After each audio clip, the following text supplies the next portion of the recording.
Star Walker Studios presents Game Master's Journey, your multi-dimensional RPG podcast.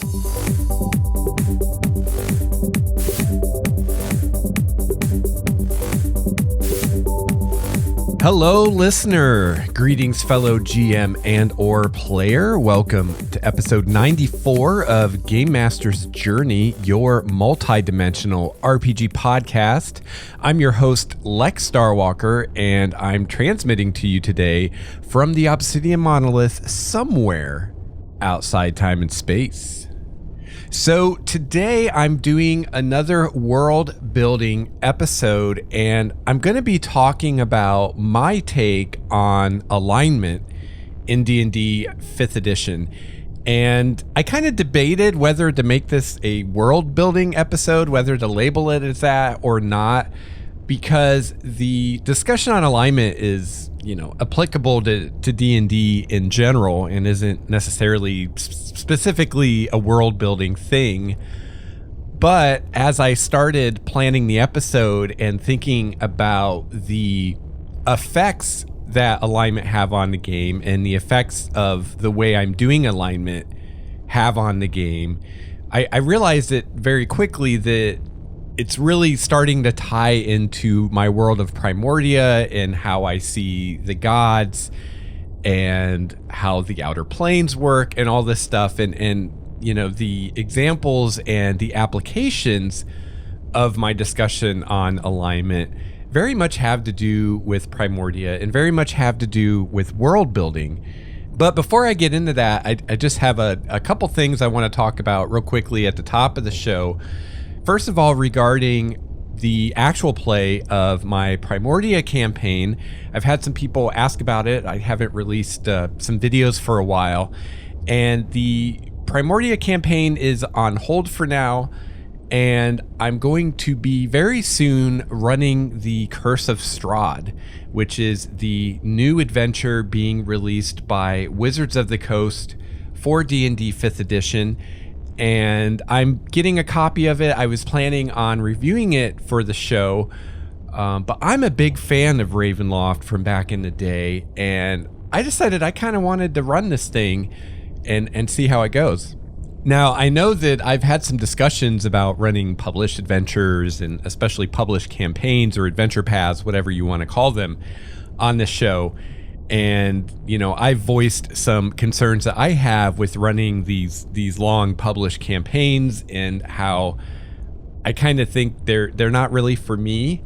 However, this Ravenloft adventure only goes to level 10, and my understanding is that the meat of the adventure actually starts at level 3, and that there are options and some things provided as part of the product to get characters from level 1 to level 3.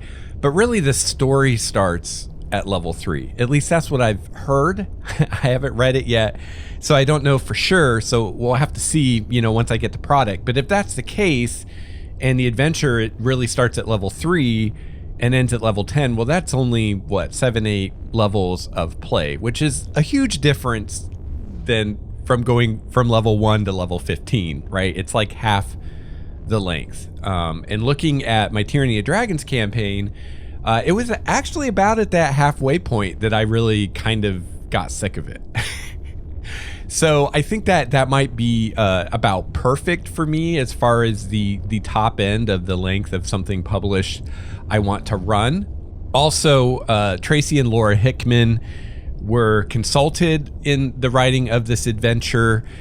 They're the ones that wrote the original Ravenloft adventure. And so I have high hopes as far as just the quality of the adventure. And also I've just come to some realizations and decisions myself as a game master as to how I'm going to approach these adventures from now on.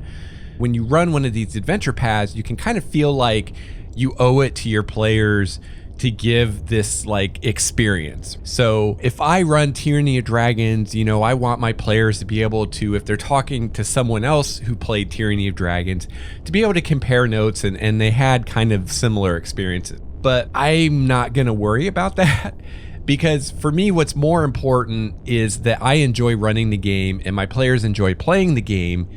And I'd much rather finish the thing and halfway through it, I completely change it than I try to stay true to this adventure and we end up not finishing it because we all get bored with it. So I've decided, with this adventure, I'm giving myself full license to change anything I want to change. If halfway through the adventure, the players take a left turn and we go off script and we never come back to the adventure, I'm okay with that. So, this may not be the best representative running of Curse of Strahd out there. I don't know. It may end up, very different, but I think that's as it should be. If you're not allowing your players' decisions and their characters' personalities and just, what evolves at the table, if you're not letting that take the adventure wherever it wants to go and you're trying to limit it to the script, so to speak, I think in some ways you're kind of missing out on what makes this hobby great and like the best aspects of playing a role-playing game like this as opposed to playing an RPG on a computer game or an MMO or something like that, right? Where you have to stick to the script and there's no option to go off and do some unforeseen thing. So that's part of it. And I think, between allowing the adventure to go where it wants and not being so worried about being true to the adventure, so to speak, and also having free license to add things to it and cut things out, I think I'll have a good time with it. And, another part of this is not being worried about speeding things up. I'm anticipating, like every other published adventure I've ever seen, there's going to be some or even a lot of what I call chump encounters in the adventure, which are basically encounters or parts of the adventure that really aren't that great, aren't that inspiring or inspired, don't look like they're going to be that much fun, aren't that much of a challenge or whatever, that are kind of filler. So if I find any filler in this adventure, I'm just taking it out, or I'm going to change it so it's not filler. And if that means every once in a while, I just give the PCs a level, which I'll probably be doing milestone anyway. But, if it means every once in a while, I just give out free XP because it's like, oh, we skipped all these chump encounters, but I still want you to be at the appropriate level for the content we're doing, then so be it. I'd rather do that and take what would take, 8 months to complete and do it in 6 months and cut out all the boring, mundane pedestrian crap and have a much better chance of actually finishing the thing than trying to be true to the adventure and trying to run every little stupid encounter, even the ones that I'm like, this is lame. And then it takes longer and maybe we don't finish it because who knows what can happen in a longer campaign. So that's what I'm thinking. And I'll definitely keep you posted on my progress and how this goes. And who knows, maybe I'll find this kind of sweet spot of how I can run these larger published adventures without going crazy and without getting to the point where I'm not having fun anymore. But again, I think a big part of it is it's half the length. And I think it's pretty cool that they did this because it wasn't that long ago that Wizards, in one of their monthly surveys that they do about 5th edition, they asked a lot of questions about the published adventure campaigns. How many have you played? How many have you actually finished? And I mean, I don't know. I can't see their data, but I would be fairly comfortable and confident guessing that the majority of people that have played those campaigns never finished them. I know from my experience and from people I've talked to or heard talking about it, more often than not, these longer campaigns don't get finished just because they are so long. And if I was Wizards and I did that survey and my data is telling me, hey, most people aren't finishing these, then what's the point in doing a 15 level campaign if most people are only playing 7 or 8 levels of it, right? You might as well just do an 8 level campaign, and then you've got more room for setting stuff and other things, NPC development and stuff like that in your product. So kudos to Wizards for listening to us. Not only is it just smart from a business perspective, it fosters goodwill in the community, right? So yeah, Primordia campaign on hold. I'll be running Curse of Strahd soon. I will be streaming that on YouTube and posting those on YouTube. I recently put a poll up in the Google Plus community asking people what their thoughts are about me doing actual play episodes of that in the podcast. Vast majority of the people either want it or don't care. So I will also be producing actual play episodes of The Curse of Strahd that will be part of Game Master's Journey. So you have that to look forward to. The other thing I wanted to let you know about at the top of the show here is I have created a subreddit for Primordia. So you go to reddit.com/r/Primordia, and there's a subreddit there. I've made like one post, just kind of an introductory post. So there's not really anything there yet, but you are welcome to go there and post on it. And my thoughts with the subreddit is it's going to be a place to discuss Primordia. So, I do episodes about it, and, people write into me via email, or sometimes we'll post in the Google Plus community about it. So, the Reddit is someplace where if you have comments or thoughts about Primordia, or ideas or criticisms or anything like that, and instead of just giving that to me in an email or whatever, if you'd like to do it in a more public forum where other people can join in on the conversation, then the Primordia subreddit is the perfect place to do that. And, I might in the future try crowdsourcing things. Maybe I need a name for my god of death and I want ideas. So the Primordia subreddit would be a great place for me to post and say, hey, anybody have ideas for what I could call my god of death? Things like that. Also, I may or may not, I haven't decided, post actual information about Primordia there. I've been coming up with my own monsters, my own sub races and races for, player character options and things like that. So if there's an interest in that kind of stuff, I might post some of that to the subreddit. I haven't decided yet. So yeah, go check that out.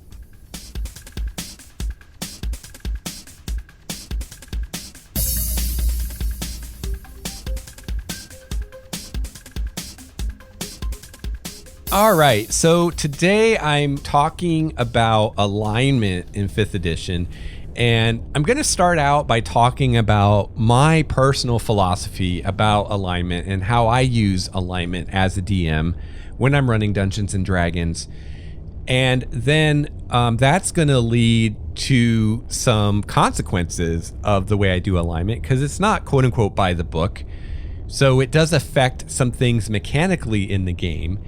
And so I'm going to talk about the things that are affected by that and how I'm handling those, which is where the world building Primordia part comes in, because this, of course, is specific to my setting of Primordia. So that's, one of the reasons I'm just not doing this as a regular episode, because I am going to be using Primordia as an example towards the end of the episode. But also because I think, these kinds of things are things that you might want to think about as a DM when you're creating your own world. What's your take on alignment? What do you think about it? Do you like alignment? Do you not like alignment? Is it something you're going to enforce? And if so, how far and to what degree? And the answers to those questions may have an impact not only on the mechanics of the game and how you play the game, but also on your world. Or maybe your world is going to impact how you think about alignment. And that's kind of what happened with me with Primordia. Is it was kind of a chicken and the egg kind of thing. It's hard for me to even figure out, what parts of my ideas about alignment were influenced by my ideas of Primordia and how my gods work and my ideas of what my gods are all about, and how much of, my ideas of Primordia and what the gods were about were influenced by my ideas of alignment. They really go together, and I can't even really tell you which came first. They kind of seem to happen simultaneously. So my last world building episode was way back, episode 63, in which I talked about my city of Elandria. So it's been a while, a couple months. That was in November, I believe. So it's been a while since I did a world building episode. If you're new to the show and you want to hear the other world building episodes, I'll have them all linked in the show notes for this episode so you can find them, because they're kind of all over the place throughout the history of the podcast. So this is the 9th world building episode. I am not a huge fan of the alignment system in D&D. Mainly because I think it's really contrived. I think it's really artificial. I don't think it really applies to the real world. And you could say, well, Lex, this is fantasy, so what does it matter if it applies to the real world or not? Well, I guess it doesn't matter if it applies to the real world, as in real world Earth, but it does matter that it doesn't apply to how people actually are. And that's my problem with it. People don't have alignments. There's no such thing as lawful good or chaotic evil or any of that. In real people, it doesn't exist. It's a fictitious construction that people came up with for a game. So, that's kind of the root of my problem with it, is it's kind of bullshit to start with. And then you get into all the issues of trying to force the game mechanics to fit this system of alignment, and even worse, trying to force player characters to fit this system of alignment, which again is completely artificial and contrived. Now, all that said, there are some ideas within alignment that I like. I like the idea of having this spectrum of good and evil and saying, oh, well, there's not just good and evil, there's neutral in between. And, part of the problem with alignment is it's a discrete thing, right? You're either good, neutral, or evil. Where in reality, if alignment was even a real thing, which I'm saying it's not, but even if it were, it would be a spectrum. It would be like a rating of 0 to 10, where 0 is pure evil, 10 is pure good, and 5 is true neutral. And people would be somewhere on that spectrum, and you'd have decimals. Someone could be a 5.6 or a 3.8, that you wouldn't just have good, evil, neutral. In the same way, I kind of like the idea of the law against chaos, but again, that too would be a spectrum, and that has even less bearing on reality than good and evil. I mean, good and evil you can make some argument for, because it's something like in the real world we actually talk about. Like, people talk about, oh, this is good or this is evil, or, good versus evil, or things like that. Now, again, I would argue that it's kind of an oversimplistic, kind of childish way of looking at the world if you think in those terms. And I would say that most people don't, or at least most adults don't really truly think about things that way. People aren't good or evil. People do good things. People do bad things. People have reasons for what they do. But law and chaos is even more farther removed.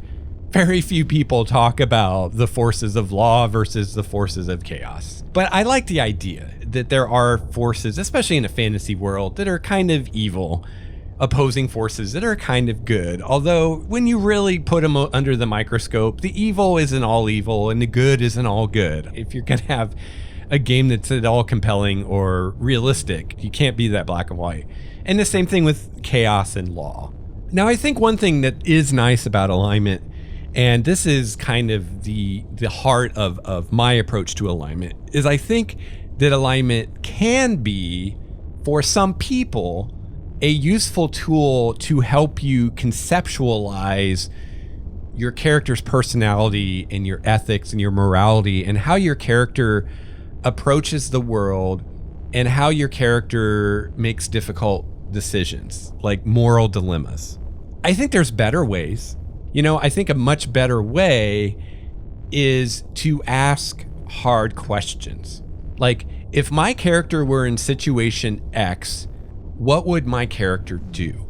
And I think if you can come up with a list of questions like that and answer those questions, you're going to have a much better idea of who your character is than saying, I'm lawful good. And again, this would be like moral dilemmas. That's a fun thing for a GM to do in session 0, is to have a list of questions like that and ask the players, let's say your character is in this situation, what would your character do? Not as something to hold them to, so when it comes up later in the game, you're like, no, you said in session 0 you would do this. It's just an exercise to get them to think about it And by answering those questions, they get a much better idea of who their character is, and they can have that idea going into session 1 instead of waiting until something like that comes up in play and now they decide that about their character, right? It just helps them have a more developed character. And that's basically what I'm arguing, is that that's really the only good thing about alignment, is that it can help you do that, but I think there's better ways to do it. So, for some people, having an alignment system may help them conceptualize their character, because they can say, maybe I want to be neutral good. If I was a neutral good character, what does that say about me? It can kind of help you with that.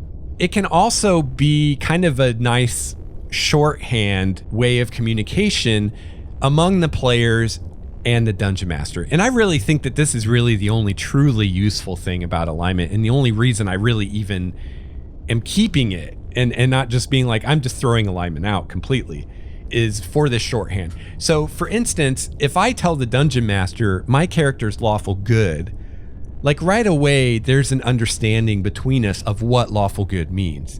Now, that might lead to the dungeon master making some assumptions that are not true. My character may not be, a black and white, textbook lawful good character, which I would hope not. That'd be a dreadfully boring and unbelievable character.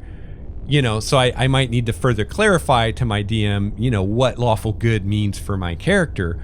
But already just with those 2 words, lawful good, there's a lot of things that comes with that we're both kind of assuming. And we can both kind of predict what that character would do in certain situations based on the fact that we're saying that character's lawful good.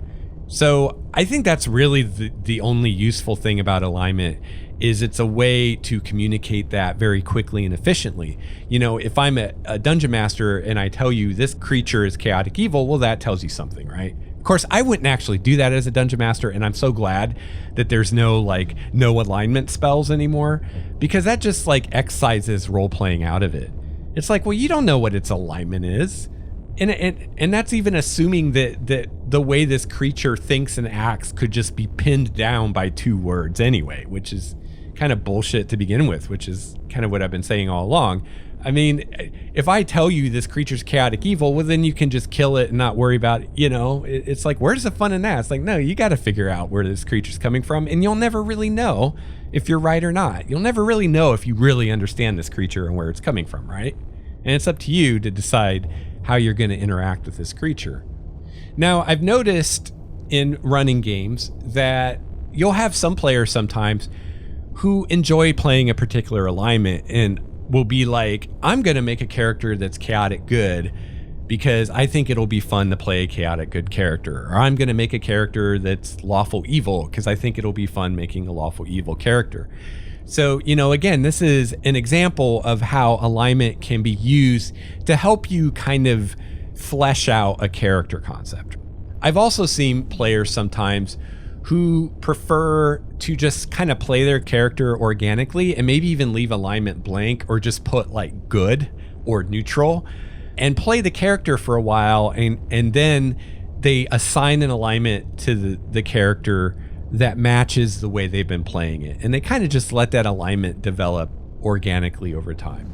And I've seen a given player, in one campaign they do the one thing, and another they do the other. So another problem with alignment just conceptually is, again, real people don't have alignments, and even if they did, they don't always follow them. People aren't robots that just follow their programming without deviation. There are exceptions to every rule, and it's very hard to make any kind of an absolute statement about people because there's always exceptions. It's like myself, I could say I never eat anything with high fructose corn syrup in it. And 99.9% of the time that's true. I will not eat something if it has high fructose corn syrup in it. But every once in a while I do, because I'm really thirsty and the only thing there is to drink is lemonade with corn syrup in it, or what, you know what I mean? There's always going to be an exception. So because I think that alignment is oversimplified and it's unrealistic, I think it's really silly as a DM to enforce it or to obsess over it or worry about it. So kind of my philosophy is, again, I use it as a guide. When I look at a character sheet and I see that that character's neutral good, I use that as a guide of, kind of what I think this player, what they're looking for or how they're going to approach this character based on what they put under alignment. But if during play, I think that character is being played more like chaotic good, I'm not going to like penalize the player because they're not playing their alignment and say, hey, you said you're neutral good, you're playing chaotic good, you need to play neutral good. I'd probably just say, hey, maybe you should change your alignment on your sheet to chaotic good because that's really, I think, what you're playing. And then the player can be like, yeah, you're totally right, and change it, or we can have a discussion if they don't agree with that, right? And maybe the player's like, no, I am neutral good. I want my character to be neutral good. However, at this time, I'm acting more chaotic good for these reasons, which again is more realistic. If alignment were a thing, our alignment would change day to day, hour to hour, based on our mood, where we are, who we're with, what we're doing, what the situation is. Like, that's real. That's how people are. We are mutable, adaptable beings. We're not fictional constructions. I want to see as much realism as I can in these characters. And I kind of look at this as a writer too, because, when you're writing genre fiction, like fantasy or science fiction, it's like, yeah, you can do all this crazy stuff with magic and technology and all this out there stuff, right? But when it comes to human behavior and human nature, you have got to get it right. You can't fuck with that because we all know what human nature is. And if you write a character that's unrealistic, people will know, they won't identify or empathize with that character, and they won't care. And usually, a lot of times when you hear someone say a character is unsympathetic, which is to say that the reader or the person watching the movie just does not give a shit about your point of view character. They don't care if they live or die. They don't care if they succeed or fail. They're unsympathetic. A lot of times it's because they're not realistic and the audience is not buying this character as a real person because they're not doing things that make sense for that person, or they're being too rigid or too easily defined. So my approach to alignment is, again, I use it as a guide for me and the players to help, kind of like a shorthand, a really quick, dirty way to pin down what's this character's alignment, what's their morality. But I'm not going to enforce it. I'm not going to put penalties. In previous editions, there were penalties for changing your alignment. None of that. Now, a caveat here is more broad things. Like, for instance, I usually say when I start a campaign, I don't want evil characters. So that's something I'm going to enforce, right? And again, it doesn't really have anything to do with what's written on your character sheet. If you write lawful neutral or chaotic neutral on your character sheet, but you're playing neutral evil, your character's neutral evil, you're playing an evil character. I told you I don't want evil characters. So, there's a problem here. It doesn't matter that you wrote chaotic neutral on your character sheet, right? And I've seen that so many times. People think, oh, I can write chaotic neutral on my character sheet and I can play chaotic evil or neutral evil alignment, but as long as every once in a while I do something good, I can get away with it. And yeah, no, that doesn't fly. So like I said, sometimes, I may ask you to change the alignment on your sheet. Now, sometimes, this doesn't mean that your character's alignment changed. It just means it was basically a clerical error on your character sheet. What you wrote on the sheet isn't matching the character that you're playing. And it could be a thing of you made this character and you said, I'm going to be neutral good. But then playing the character, you just ended up playing them more chaotic good. And it's like, well, that's fine. But let's just change your sheet to say chaotic good so it reflects the character you're playing, right? Or maybe you and I have different ideas of the difference between neutral good and chaotic good. And you wrote neutral good and you think you're playing neutral good, but I'm standing here saying, no, you're really chaotic good. I need you to change that to chaotic good. And again, it's just a difference in our personal viewpoints on what those alignments mean. And again, it doesn't really matter. You just write what the DM wants you to write so that the DM knows where you're coming from. And it doesn't really matter, at least with the way I do it, it doesn't matter because there's not any mechanical effects of your alignment. So it doesn't matter that your character sheet says chaotic neutral, or chaotic good instead of neutral good, right? It doesn't matter. It just helps us both be on the same page of who is this character. However, sometimes we need to change that alignment on the sheet because the player character's alignment actually changed during the course of the adventure of the campaign. So this may or may not have been planned ahead of time by the player. And this is great and realistic role-playing. You know, in real life, people's life experiences often change the way they look at the world and would change their, quote, alignment. Just because you were lawful good when you were 16 years old doesn't mean you're lawful good when you're 87. A lot can happen in that time that could totally change who you are as a person. So this could be something that the player planned ahead of time. They could have made a character and said, you know, I'm going to start out chaotic neutral, but over the course of the campaign, I want my character to change alignment to neutral good as I learn the importance of good or whatever. Or it could be something that the player didn't plan on. It just happened organically as they were playing their character. Either is fine. There's no penalty. Again, this is all role-playing stuff. And playing a character who changes and evolves over time is much more compelling and interesting than a character that's always the same thing. So why would I penalize that? Because of this philosophy of alignment, I don't want there to be anything mechanically in the game system tied to alignment, because I don't want it to matter mechanically what your alignment is. Because we're just using it as a descriptive tool. It's not something that limits the way that you can play your character. You know, I'm never going to be like, you can't do that. That doesn't match your alignment. I'm not that kind of a GM. I don't want that. That's inhibiting good role play, not encouraging it. Now, I might be like, hey, you know, you've been consistently playing your character as evil, and I don't want evil characters in the campaign. So we need to either plan some kind of a redemption arc for your character that's going to transpire pretty quickly so that you're no longer evil, or, you know, maybe you just need to rethink how you're playing your character, and maybe your character is just going through a rough time. Maybe something really bad happened to your character. Your character's really neutral good, but for a while you've been acting more neutral evil just because you're pissed off, but, you know, you're going to get over it. Or maybe it's a thing of, no, I really want my character to become evil, but then, well, now your character is going to become an NPC, and maybe it's one of the villains of the campaign now when you make a new character, you know, and any of those is a fine way to deal with that. So luckily with 5th edition, completely removing alignment from the system isn't that hard to do, because Wizards has already done a lot of the work for us.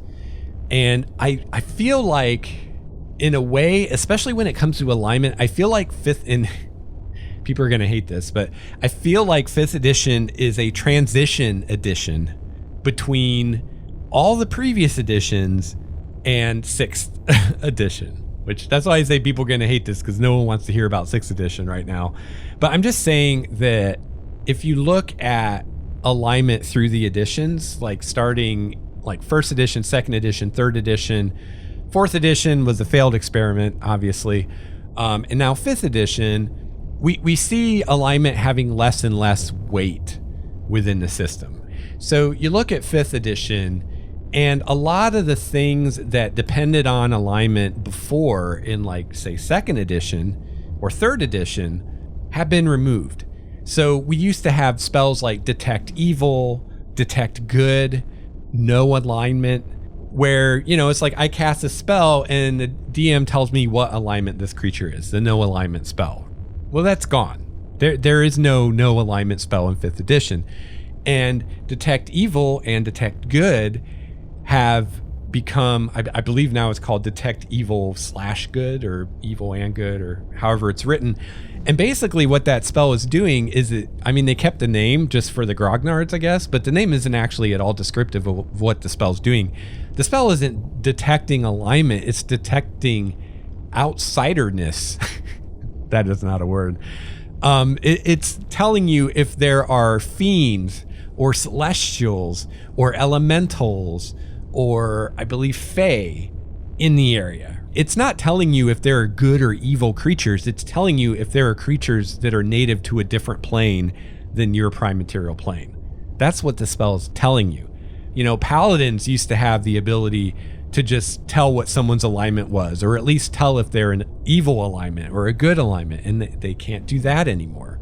So that was a great choice for people like me that aren't fans of alignment.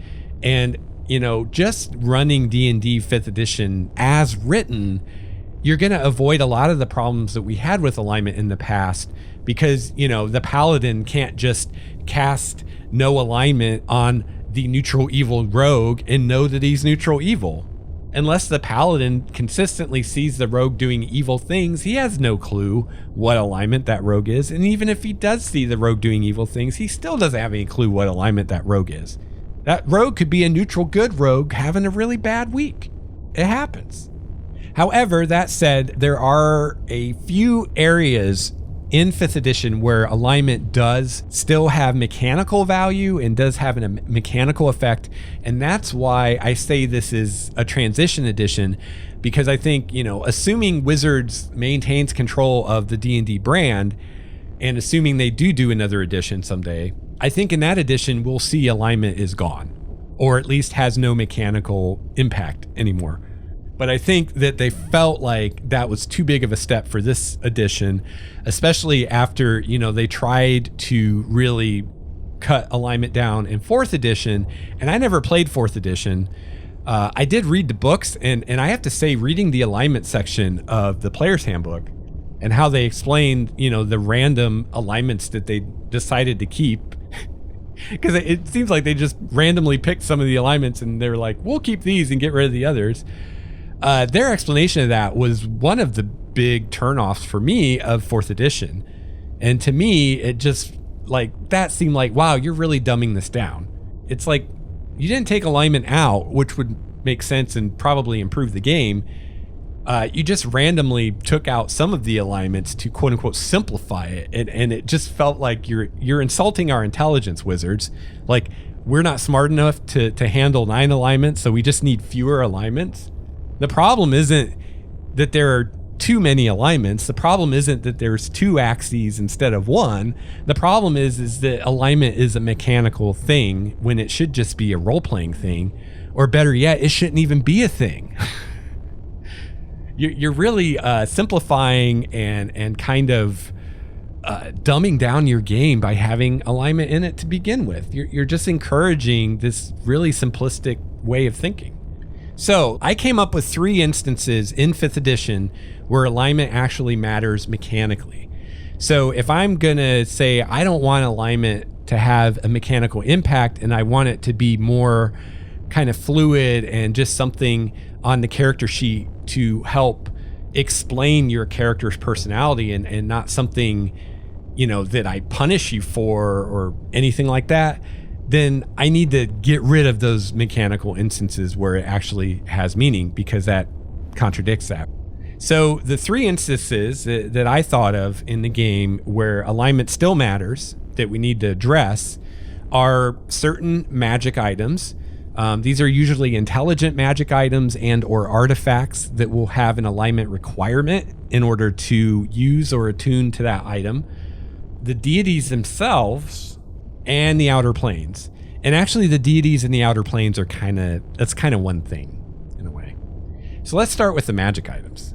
So there are, if you look into DMG, there are certain magic items that have alignment requirements. A lot of times it will have a certain alignment requirement to attune to the item. So it might say, this item can only be attuned to by good characters, or neutral good, or evil, or lawful.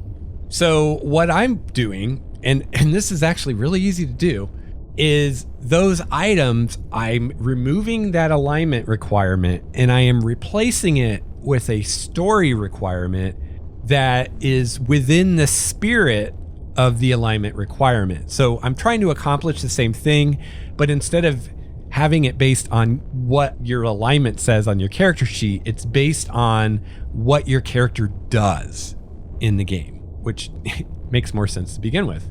So I'll give a couple examples. So an example of a magic item that has an alignment requirement is the Moonblade. So the Moonblade, has quite a few requirements, but one of the requirements that a Moonblade has is you have to be neutral good. And this is mainly because elves in 5th edition are neutral good, even though they've always been chaotic good before, but whatever.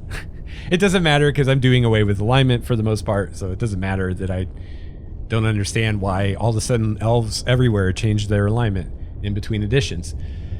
But we look at the Moonblade, right? What's the Moonblade really about? Okay, the Moonblade is a magical item that is hereditary. It is passed down through usually a noble family of elves. And the Moonblade's purpose is to advance elvendom or elvishness, or however you want to say it, to advance the elven people and the elven way of life. That's what the Moonblade's all about.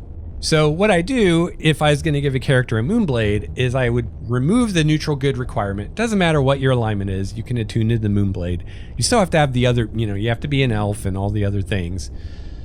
However, instead of the neutral good requirement, I instead have story requirements, which is basically the sword expects you to advance elven culture and power. So if you are the wielder of a Moonblade and you have a chance to further the elven people, to further elven influence in the world, to further the elven way of life, and you don't do it, then you're going to be in conflict with the Moonblade, and you're going to have the issues that you would have in an alignment system where you're the wrong alignment. My opinion is part of the purpose of that neutral good requirement is just that you're the same alignment as elves, as if all elves are the same alignment. That makes about as much sense as saying all humans are the same alignment. So that's part of it is, you're aligned with the elven kind of mindset or whatever. And then part of it, I think, is the good aspect, right? This sword doesn't want to be wielded by an evil person, even if that evil person is advancing the elven way. Now, it would be interesting to have a Moonblade that doesn't care about the good part. It doesn't care if its wielder is lawful evil or chaotic evil or neutral evil, as long as they're advancing the elven way. That could be an interesting story. But I would say, by default, the Moonblades prefer a good user. But again, if your character is chaotic neutral or even neutral evil, I'd still let you attune to the Moonblade as long as it accepts you based on the other parameters. But every time you do something evil, the sword's going to have a problem with it, and you're going to be in conflict, and you're going to have to resolve that. And if you keep doing it, it's not going to serve you anymore, right? Or it might even turn on you. So again, I removed the alignment requirement, but I'm still doing what that does for the item, which is saying, you can't be evil, and you have to be an elf for the elves. An elf by the elves and for the elves, which is really what that's trying to do. So another example of a magic item that has an alignment requirement is the Book of Exalted Deeds. Now this, I would allow any character of any non-evil alignment to attune to a Book of Exalted Deeds. Now in the book, it says you have to be good alignment. So I'm changing that to say non-evil, because I think, if your character sheet has the word evil on it, then you have done and are doing and will be doing enough evil deeds that this book just isn't going to accept you, right? It's not even going to give you a chance. Now, if you're some kind of neutral, but you don't have that good in there somewhere, I think the book will accept you, and then it's going to judge you based on what you do once you're attuned with that book. Now, with the Book of Exalted Deeds, there's no need for any other modification because the item already has consequences within it for what happens if you're not performing good deeds on a regular enough basis. So you don't need to do anything really with the Book of Exalted Deeds except say, hey, as long as you're not evil, you can attune to it, even if you're not good. But then, the book is watching you. So, you better be not doing evil things and make sure you're doing good things, or the book is going to have a problem with you. Hopefully you can kind of see, that this is really easy to do. So if you have an item with an alignment requirement and you're wanting, like me, to remove alignment from the mechanics so there's no mechanical effects of it, then just ask yourself, what is this alignment requirement really trying to accomplish?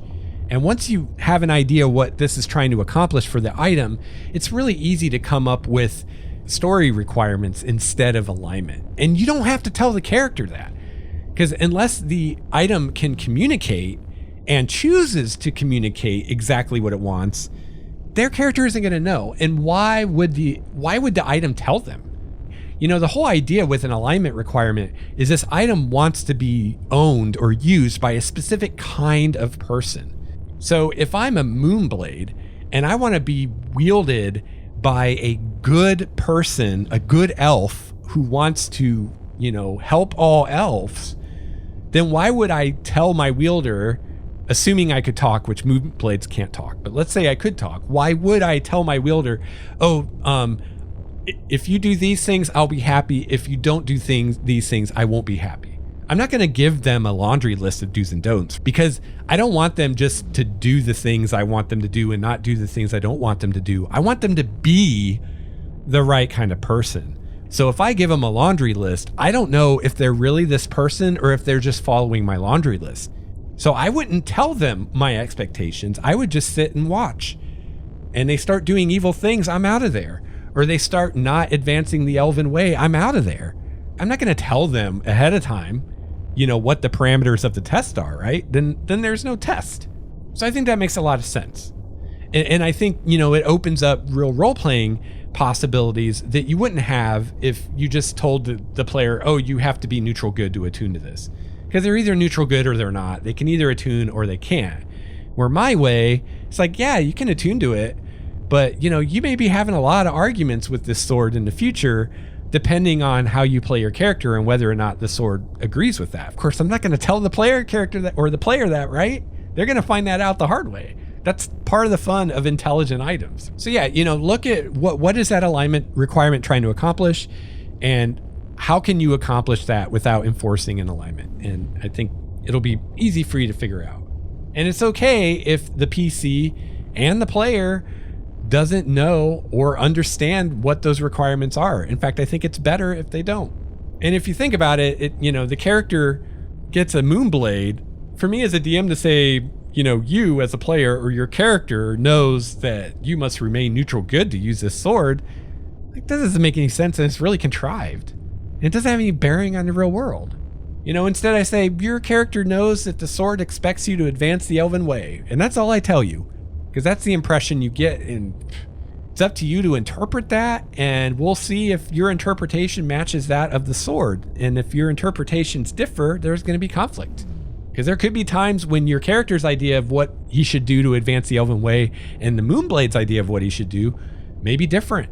And the player character and the player are going to have to learn what the sword expects through experience and role play, instead of me just telling you. Or you just figuring out, oh, well, I attuned, so I must be the right alignment. I'll just play my alignment. It's a lot more fun that way. All right, so the next area of possible issues with taking alignment out of the system is when it comes to deities. Now, this, again, is less of an issue than in previous editions because it's a lot less strict alignment-wise when it comes to being a paladin or a cleric of a given deity. It used to be you had to be within so many steps of the deity's alignment. And now I think it's just a good or evil thing now, right? I'm not even sure if there even is a requirement anymore. But the way I'm handling it with my deities of Primordia is, first of all, I don't give my deities alignments. Because, again, I see alignment as a mortal conception. This is an idea people come up with. There's no reality to it. And even if there were, the deities transcend that. They're beyond mortal ideas of alignment, mortal ideas of good and evil, law and chaos. The deities are way beyond that. So instead of my deities requiring a specific alignment or alignments from its worshipers and its clerics and its paladins, instead my deities require specific behavior. Again, it's what your character does that matters, not what's written on their character sheet. So that could be things like observing certain rituals or respecting certain taboos, things like that. But even more than that, I there might be a deity out there that wants you to do a certain ritual or avoid a certain taboo. But honestly, I see those kinds of things as things that the priests and the clerics come up with, and the deities don't care about that shit. They're so far beyond, like, whether you throw salt over your shoulder or pray before you eat. Like, they don't give a shit about that kind of stuff. Your deity has an agenda, and you're probably never going to know what that agenda is. You're never going to understand it. But your purpose as a cleric or a paladin is to advance your deity's agenda. So your deity is going to want you to do certain things. They may or may not make any sense to you. They may or may not have anything to do with alignment or anything like that. And, when those times come, your deity is going to expect you to do it. And if you don't do it, well, you might not be able to cast spells anymore or whatever. So it's that kind of thing. Again, it's all about what you do. That's what matters. And again, in my mind, with my deities for my world, alignment doesn't apply to them. And the whole concept of alignment breaks down if you try to apply it to the gods. You could look at a certain deity and say, oh, they did this thing, they must be good. But yet the next day they did this thing, they must be evil. Because again, they're beyond our comprehension. And if everything that your deity does makes sense in your framework of alignment, then it's not beyond your comprehension. You're totally comprehending it. Deities don't seek to advance, quote, good or evil or law or chaos. They don't care about that stuff. Rather, they have their own agendas that they advance. These agendas usually probably involve things like advancing the power of their portfolio and even expanding their portfolio if that's possible in your world, which it is in Primordia. I only have 9 deities and they're sharing everything. So it could be that there are portfolio elements that are unclaimed that a deity could claim, or it could be that they could be stolen from one deity by another. And actually, one of the big things that's happening in my world, or will be the next time I run a campaign in it, is exactly that. Certain deities trying to take aspects of other deities' portfolios. And what does that mean for the world? Deities don't give a shit about causes, morals, ethics, philosophies, etc. Those are mortal concerns. Those are things men and women think about, not gods. Deities have their own concerns, most of which are beyond mortal comprehension. However, one concern that's at least somewhat relatable is advancing their own power and influence, getting more worshipers, getting more churches, things like that. So that's the one thing that most of the deities want that their followers can understand. And again, many of the rules, rituals, taboos, things like that that are adhered to by the followers of a given deity are actually made up by that deity's priests and clerics. The deity didn't come up with that stuff. They don't care about it. All the deity cares about is getting those prayers, getting that energy from its followers so it can keep being a deity. And it has much bigger concerns to occupy itself with that have probably nothing to do with the prime material plane or its followers or any of that. They're just a means to an end. That's its food source, right? As worshipers. It doesn't really care about that kind of stuff. So the third and final area where alignment does have a mechanical impact in 5th edition is in the outer planes. And this is really a big holdover from previous editions. There's not a lot done with the outer planes in the DMG. It's, there's a lot missing from previous editions. There's not a lot there, and most of what is there is fluff. So it's, I can't even be 100% certain that they're going to maintain the kind of same philosophy with the outer planes that they had in previous editions, and especially in like Planescape. But I'm assuming that they will. So in previous editions, the outer planes were very tightly tied to the alignment system. In fact, they were kind of facets of the same thing. Each plane had its own alignment and represented that philosophy made manifest. The gods dwelled on planes that matched their own alignments. When people died, their souls would go to the plane that matched their alignment. All right. So, if you're lawful good, then you go to the lawful good plane. Things like that. Now, the more you think about this, or at least the more I think about it, the less sense it makes. Okay.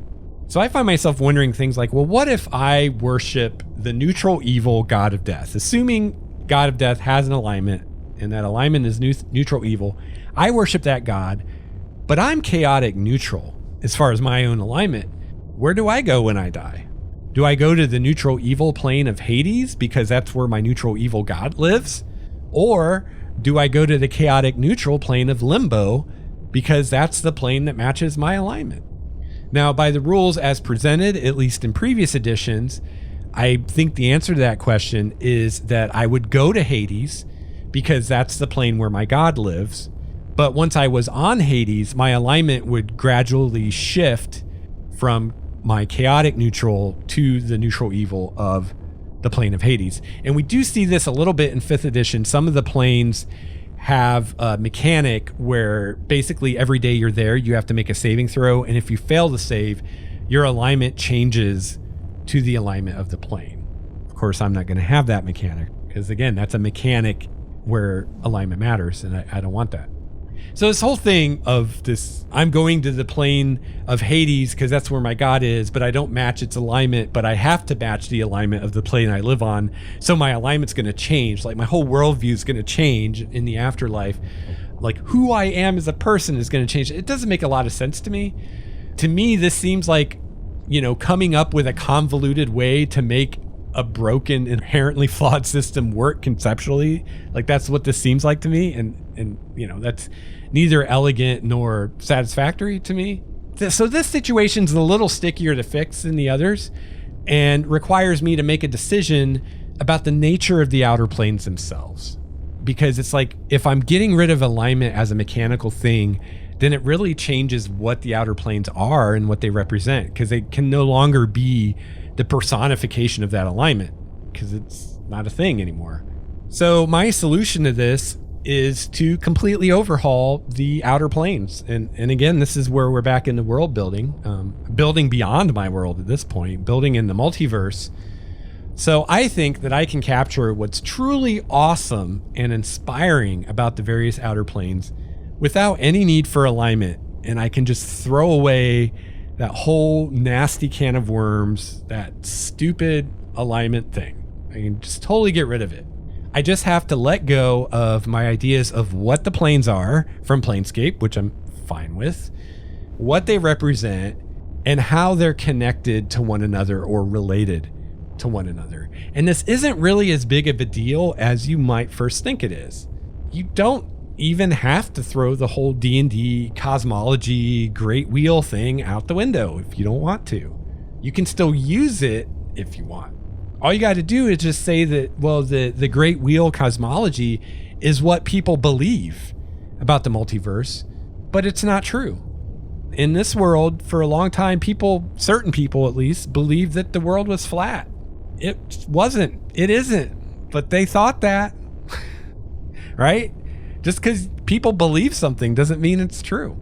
So what I plan to do is come up with an outer plane for each of my deities. So each of my deities needs a home plane, in case I have a high level cleric PC someday that wants to go calling on their deity. I love this idea of a campaign where everybody dies and that's just the beginning of the campaign.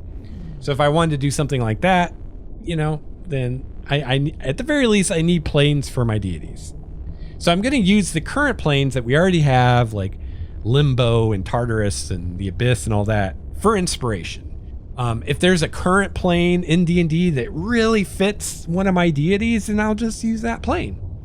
If there isn't, then I'll either come up with my own plane or, modify an existing plane or something like that. But in the end, I'll have a plane for each of my gods that's where that god resides.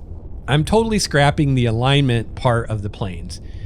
Planes don't have an alignment. They just are. They're not neutral evil. They're not neutral good. They just are. Any mechanics that still are around in 5th edition involving alignments on the planes, and there's actually not very many, will be replaced with some kind of story-based mechanic, just like I did with the magic items. I'm also throwing out the great wheel idea. This whole conception is way too tied to the alignment conceit, and when you take alignment out, it doesn't make any sense anymore. And, in case you're not familiar with it, the great wheel is just how the outer planes are aligned in a ring, and so each outer plane has two other outer planes that border it, and they're the ones that are closest to its alignment. So it's kind of like you're going around the spectrum of alignments as you go around this ring of outer planes. So I'm just getting rid of that. And here's the thing I was thinking about when I was coming up with all this stuff. If you think about it, there are effectively an infinite number of gods, or at least an uncountably large number of gods. Every world has its own gods. And who knows how many worlds are out there. So if you just think about the official canon published D&D settings, how many gods have you got there between Dragonlance and Forgotten Realms and Greyhawk? How many, just from those three, you've got dozens and dozens of gods. Then you start thinking about everybody's homebrew world the idea in 5th edition is, all these worlds exist in the same multiverse, right? So there's almost an infinite number of worlds just that people have created that actually exist, not to mention all the ones that haven't been created yet or could be created. And each of those worlds has a pantheon or multiple pantheons of gods. So basically you have an infinite number of gods or just a number so big you can't count it. So it might as well be infinite for our purposes. So it stands to reason, that being the case, that there would be a similarly large number of outer planes, not just 12 or 18 or however many there is in the book. There'd be way more. It doesn't make sense for there to be a discrete, known, fixed number of outer planes in a wheel. The whole wheel thing eliminates the possibility of unknown outer planes, because if there was more outer planes, there'd be gaps in the wheel and you wouldn't be able to take the Great Road, I think it's called, that goes, from one plane to another around the wheel. You wouldn't be able to do that because there'd be these unknown planes in between. So by the book, we know there's not any other outer planes because, they all connect to each other side to side on the wheel. And I don't like that. What if I want to come up with a new plane 5 years from now? And I can't because there's no place on the wheel for it. So as I repurpose and or create my outer planes for Primordia, I'll decide if they have connections to any other outer planes, and if so, which ones. And I don't have to come up with an overarching cosmology to explain and in the future limit these relationships among the planes, because it'll be beyond mortal comprehension anyway. So why bother with it, and why limit myself to this idea of, all my planes are in a trapezoid, and once I have enough planes to fill the trapezoid, I can't have any more planes. Fuck that. Some planes are connected to some other planes, and from a mortal perspective, there's no rhyme or reason to it. You can go crazy trying to figure it out. And then every time someone discovers a new plane that nobody knew about, it throws everything up in the air again, because now we got to figure it all out again. It would take an eternity for someone to explore all the outer planes, and that's assuming that there's a finite number. And I like the idea that there's an infinite number of outer planes, that they're being created all the time. What this does is it allows me to come up with more planes in the future as I need them. I don't have to come up with them all now. I don't have to decide how many there are or how they all fit together. It can evolve as my world evolves, as my campaigns evolve. And I don't have to worry about trying to pigeonhole a given plane into an alignment system or a wheel or a tree or any other thing. I can just do what I want to do. Another really cool result of this is it allows different groups of people in my world to have very different conceptions of the cosmology of the universe, which is not only more realistic, it's also much more enticing, intriguing, inspiring, and fun to play with. And it also is more in keeping with Primordia's theme that mortals don't understand the gods and they don't understand the outer planes. So it makes sense that, this culture over here thinks it's a great wheel, and this culture over there thinks it's a tree, and this culture over there thinks it's a bunch of phoenixes stacked on top of each other. They're all wrong. It's not any of those things. Who knows what it is? I don't even know, and I'm the DM, because it's always changing. So when a mortal dies, and again, player characters wouldn't know this, but when a mortal dies, they go to the home plane of their patron deity. Simple. It doesn't matter what their alignment is. They go to their deity's plane.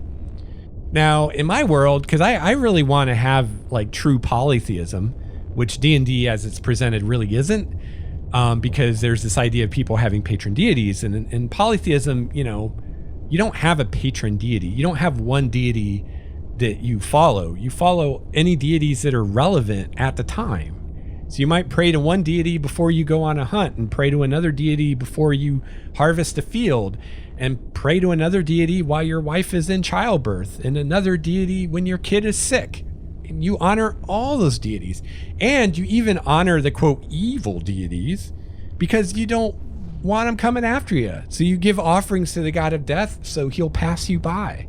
You give offerings to the god of disease so he'll overlook you. That's the way polytheism works. And that's the way it works in my world. And it's a lot more fun and interesting than everybody just picks some god and that's the god they follow, which is really monotheism. It's really our ethnocentrism, like, getting in the way here. So most people in the world don't have a patron deity. Really, for the most part, the only people that have patron deities are like clerics and paladins. You know, those are the weirdos that like really get married to one deity for whatever reason.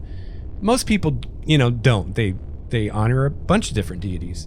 So in this case, when one of those people dies, they'll end up going to the plane of the god that claims that soul first. So I have this idea of, you know, I haven't worked out all the details, but kind of like in Forgotten Realms, I think it's called the fugue plane, where when you first die, your soul goes to the fugue plane, and then your deity sends an agent to come collect you. So if I worship, you know, if I'm a cleric and I actually have a patron deity, and my patron deity is Primordia, then I go to the fugue plane, and then one of Primordia's angels or some other servant comes and takes me to Primordia's outer plane. So people that don't have a patron deity, but instead honor a multitude of deities, which would be most people, they just end up going with whoever comes to take them first. And that will tend to be based on how devout you were in following that particular deity. So, you know, maybe I'm a farmer, so, you know, I pray to the god of agriculture, I pray to the god of family and childbirth and love and all these different gods, right? But I'm most devout to the god of agriculture because that's the one that most is involved with my way of life, which is being a farmer. It's not my patron deity. I'm not committed to the level that a priest or a cleric or a paladin would be, but I do honor that god more than the others. So that god's angel would be the first one to come get me from the fugue plane, because I'm a little bit higher on their list because I said more prayers or gave more offerings. So this means that if you're someone that, you know, you just paid lip service to a bunch of deities, but you weren't really devout to any of them, or you never gave offerings or whatever, then you're not real high on any of their lists. And their agents are kind of taking their time to come find you and pick you up, which increases your chances of being scooped up by something like a demon that's trolling for souls. Now, if you're someone that just didn't pay the gods any mind at all or whatever, and your soul is just unclaimed and somehow you avoid being scooped up by a demon or something, then eventually the god of death claims those people. But they're pretty low on his list too. So a lot of them, I think, end up, you know, feeding demons or whatnot, or getting dragged to the abyss or the equivalent. But, you know, if you can avoid the demons, eventually the god of death will come and get you. However, this is not seen as a favorable end, because generally the god of death's plane, we'll call it Hades for lack of a better term right now, it's not seen to be a good place to go when you die. Like, you don't want to end up in Hades, right? And that's kind of the wisdom in Primordia, is like, you know, you at least need to honor some of the gods so that when you die, one of them will take pity on you and will take you to a better place than Hades. Now, the idea is if you actually are devoted to Hades, that Hades is a better place for you because you get better treatment. It's like you get the honeymoon suite in Hades. So you get cable and air conditioning and stuff like that the other people don't get. So, you know, priests and clerics and paladins of Hades want to go to Hades because they're like, hey, we're going to be living the life there. So yeah, so that's my thoughts on how I'm going to handle alignment in Primordia. So hopefully, you know, for those of you that aren't doing the world building thing, or you're not interested in Primordia, hopefully, you know, my discussion about, you know, kind of my take on alignment was interesting to you. If you're one of the many people I hear from all the time that just don't like alignment for various reasons, or you're just not happy with it, maybe you'll like my take on it. You know, just use it as a way to facilitate role playing and facilitate communicating where your character is coming from, and just get rid of all the mechanical aspects of it, which again is really easy to do. You just got to worry about those magic items that have alignment requirements, which, you know, I think I outlined a pretty simple fix for that makes a lot of sense, and how you're going to handle the deities and the outer planes. And honestly, the whole deities and outer planes things, you don't even have to deal with that, because that's all stuff that's really not relevant, right? Until the character dies or they get high enough level that they start traveling the planes. But even if you're traveling the planes, that doesn't mean that you understand how it all fits together. You don't need to understand the Great Wheel or whatever cosmology you use to cast plane shift and go to the plane you want to go to. So, these are kinds of questions you don't have to answer as a DM. I mean, your player characters aren't going to understand it. Your players don't need to understand it. And you as a DM, you don't need to understand it. You can if you want to. If you want to be like me and kind of come up with something that conceptually makes sense to you, that's kind of underneath it all, and maybe, when characters get really high level, they can uncover some of this stuff, and they can be the few characters in the world that are actually in the know and understand what's really going on. That's awesome. But you don't have to, or you can put it off, right? If you're starting a campaign now, you've got at least probably 10, 15 levels of play before it's going to matter. So you got all that time to figure out what you want to do. And then, for those of you that are building your own world or thinking about it, I hope the rest of this discussion was useful to you, and just kind of seeing how these things kind of evolve. This started out with me not liking alignment and not wanting it to have a mechanical impact in the game, and kind of finding the areas where it does and deciding how I'm going to remove that without losing any of the coolness that those things have, like magic items that have an alignment requirement, not losing any coolness from that item, but getting rid of the alignment part, and how that led to thinking about my gods. And, well, do my gods have alignments? No, they don't. Well, what are the ramifications of that? Oh, well, the outer planes, how am I going to resolve the fact that the outer planes are so tied to alignment if my gods don't have alignment? Well, what if I just get rid of the alignment part of the outer planes? Well, what does that mean? And I think that this is how your world can really become something new, something different, something fresh, something unique, something truly your own, is just following these rabbit paths wherever they take you. This started out with me just being like, I really don't want there to be a mechanical aspect to alignment. And it resulted in me really solidifying my concepts of what my gods really are and what they're all about, and all the way to thinking about my cosmology and my outer planes and how those work and fit together, and all the way to what happens to a PC when they die. What if I want to do that campaign where in the first adventure I TPK the party, but that's just the beginning? Now we're in the afterlife. Well, what happens next? If I want to do that adventure, which I do someday, I need to know how the outer planes work. I need to know how the deities work. I need to know what happens to a soul when it dies. And I'm well on the path to figuring all that out. And I'm really happy with what I've come up with. I find this much more exciting and interesting and provocative, thought-provoking than, the whole alignment, Great Wheel kind of stuff. And it also allows other possibilities. I was reading Primeval Thule recently, and one idea that they have in Primeval Thule is they don't have outer planes. Instead, they're planets.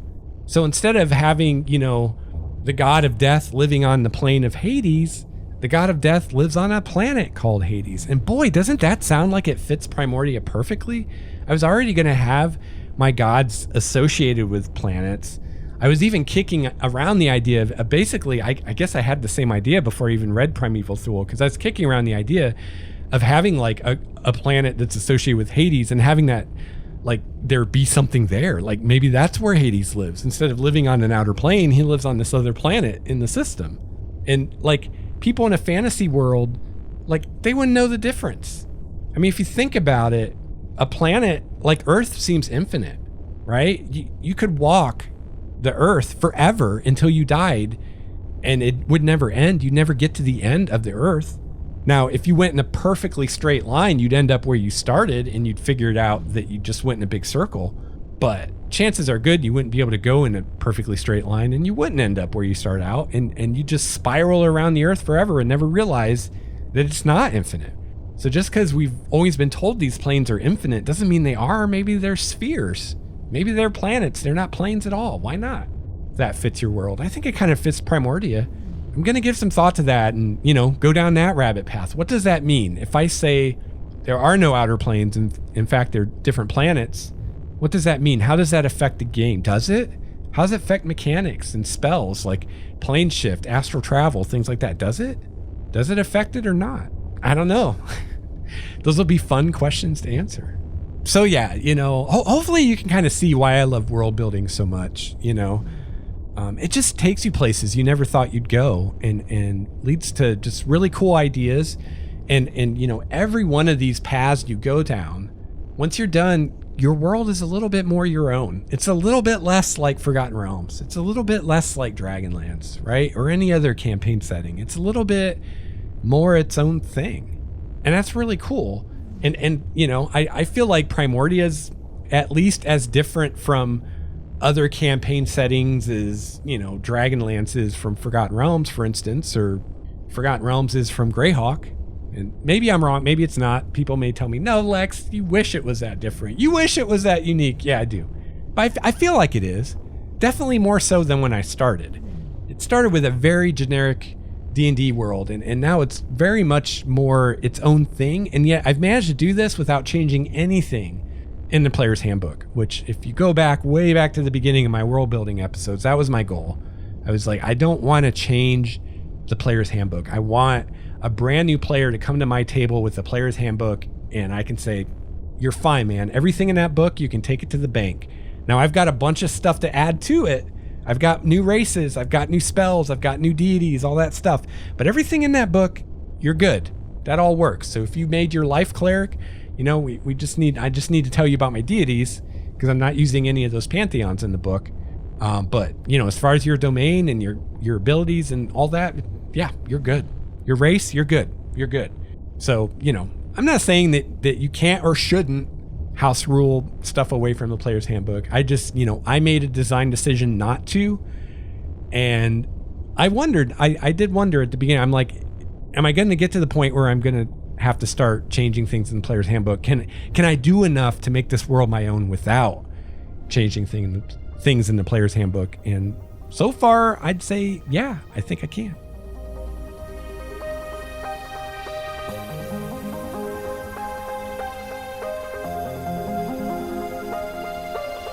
All right, well, that is about wrapping up episode 94 of Game Master's Journey. I would love to hear from you. You can email me at gamemastersjourney@gmail.com. I'd love to hear your feedback on this episode, your thoughts on the alignment system. I guess if you love the alignment system and you don't think it needs fixed or needs changed or needs anything done with it, you just love the way it is as is, that's great. I think what would really be interesting, though, is to hear from other people who, like me, have issues, either small or big, with the alignment system. And for those people, what do you think of my take on it? Does that solve the issues that you have with alignment, or do you still see some issues with alignment as I'm running it? I'd be really curious what people think. I want to give a shout out to the Total Party Thrill podcast. They did an episode called Alignment and the Smuggler. It's their episode 13. I'll have that linked in the show notes at starwalkerstudios.com. Really great episode on alignment. They have some different takes on it than I do, but I'd say that their episode was definitely part of the genesis of this episode. Really got me thinking some different ways about alignment, and specifically they were the ones that called my attention to the fact that there are these magic items that have alignment requirements, and I might have even gotten my idea of how to deal with that from them, but probably did. But definitely check out that podcast, definitely check out that episode. Ishin and Shane do a great job. It's a great D&D podcast I really enjoy, and it's also a great podcast for those of you wanting to run a campaign. They talk about a campaign that they ran and played in. So, for those of you getting ready to run your first campaign, that can be very instructive as well. They do a great job. So definitely check that out. And yeah, I'd love to hear from you what you think of these world building episodes in general, what you thought about this episode in particular, my take on alignment, what you think about my take on the deities and deities not having alignment, what you think about that. And what do you think about my take on the outer planes and kicking the great wheel out of the window, and while I'm at it, kicking alignment associated with the planes out of the window? And what do you think about the idea of the planes being on planets like in Primeval Thule? I think it really fits Primordia. The only thing keeping me from just right now saying, yeah, that's the way I'm going to do it, is any consequences of that haven't occurred to me yet. So I really want to give it some thought, because surely, just like with the alignment thing, there's going to, it's going to lead to other things, lead to consequences. And I may not like some of those consequences, because I do want to keep like the core D&D feel of the experience. And part of that, especially at high level play, is traveling the planes. And if my planes are planets instead, is it going to change that too much? Can I still do those fantastical environments like we have in the outer planes if I just say they're different planets? I mean, it's fantasy, right? It doesn't have to make sense. But I'd love to hear what you think. GameMastersJourney@gmail.com. If you'd like to keep up with me and what I'm doing and keep up with the podcast, some great ways to do so are to follow me on Twitter @LexStarwalker.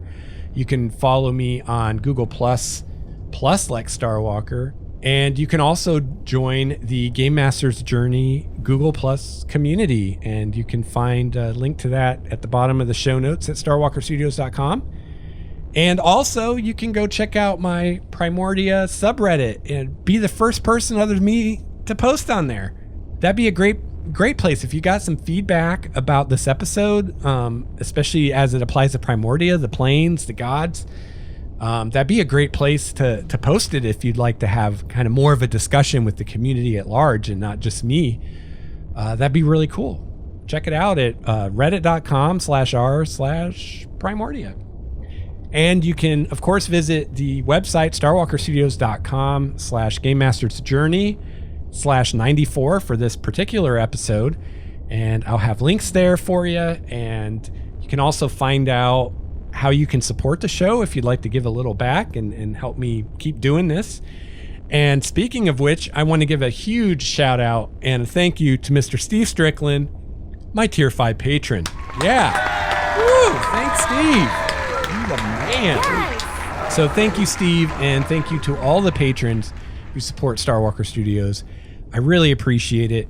And becoming a patron is a great way that you can support the show. But there are other ways, too, that you can find in the show notes at StarWalkerStudios.com. And some of them don't even cost you any money. How cool is that? So I hope you have a chance to play your favorite RPG this week. I'll be back soon with another episode of Game Master's Journey. Until then, game on. This has been a Star Walker Studios production, your source for quality gaming and hobby podcasts. This episode's music provided by Cloudwalker, Renfield, Transboy, and Ish. Please see the show notes for more details at StarWalkerStudios.com/GameMastersJourney.